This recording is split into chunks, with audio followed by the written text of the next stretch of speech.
logos as a whole are actually a really small piece of a much bigger process called the brand or the identity. In 2014, Cherie Johnson wrote an article in which she included some research that stated that we as Americans, an average American, sees between 3,000 and 20,000 logos or advertisements a day. Granted, 20,000 seems like a lot, but when you go to the grocery store, you're exposed to that many or maybe even more. It's mind-boggling. So what sets logos apart? This is why this is important to you and to me, that if we're going to be exposed to something on that scale, we should know the difference between when it's good and when it's not. This is important to me, and it matters to me because I'm a graphic design student at Tech, and I'm in my senior year, and I've been doing logo design since I was a kid. And so this process is close to my heart.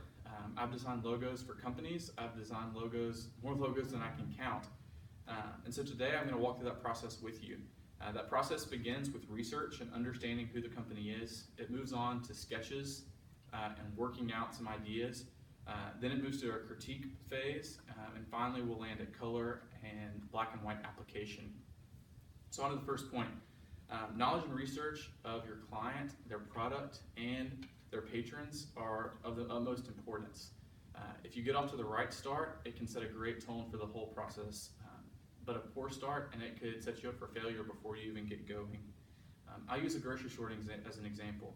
If you're hired to design a logo for a grocery store, it's important that you know who their market is, who their patrons are, and what demographic they come from, what foods they sell, etc.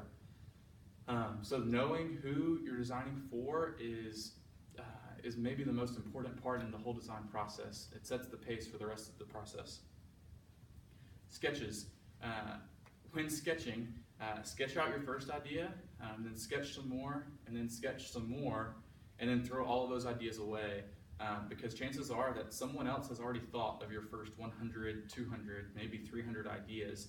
If it's easy, someone else has already thought about it. Imagine if I told you to draw a shape, or ask you to draw a shape. You might draw me a circle, a square, or a triangle. You might even change it up and make it an oval, an oblique triangle, or a diamond, maybe even a hexagon, or even a more elongated oval. But it takes a long time for most people to arrive at this shape. This is still a shape. This probably is what you started at, but we're looking for something like this. I'm looking for you to break the box. So when sketching out ideas, be original, come up with ideas that are your own. Kirby Rosens wrote an article about sketching in which he described it as liberating. It's freeing for him to get ideas out there and for him to process through those before they ever reach final completion. Critiques. I can't express to you the importance of having good critiques. There's a great difference between critiques gone wrong and critiques done well. Critiques done well, according to Zerb in an article he wrote in May of 2010, include a few pivotal points, including this: critiques have to be applicable to the subject matter. They have to be actionable, meaning that you can change from a previous way to suggested ways easily. They have to be specific and to specific points. If they're too vague or broad, it's difficult to follow or remember. And lastly, they need to be empowering. Critiques that tear people down do no good. In fact, it's harmful to you because it hinders your design process, and it's harmful to them because it may shut them down. So whether you're critiquing or being critiqued, those are the qualities you need to look for. Look for friends that will tell you that you need to start back over, and that's okay. Because if your friends don't like it, chances are the public won't either. So it's much better to do that in the process than afterwards. The last point I want to illustrate for you is the idea of color application. There are a lot of companies that have spent millions of dollars on what specific color they want their logo to be. Black and white is an okay option, but when choosing color, it's important to remember that colors mean different things to different cultures. For example, we associate the color red with both love and hate. We associate the color green with both money and recycling. Twitter and Facebook use the color blue because it's friendly and welcoming. So it's important to do research on what color you're going to choose and why you're choosing that color. Color is almost as important as the logo itself. If you have a beautifully designed logo, but a really poor color choice, it can kill your logo and your whole identity before it ever really gets started.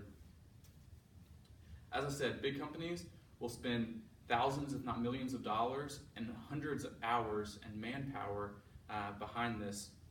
Jarsky, in an article, gave 3 things to color in regards to logos. Time, money, and energy are what companies will pour into just for color. So consider it carefully. Try out a lot of different options.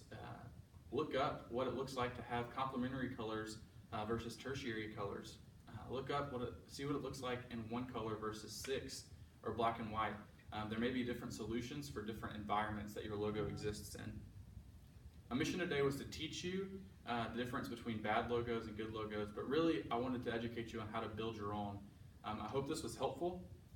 And in a world saturated with really bad logos, I hope that now yours can stand out among the rest. Thank you.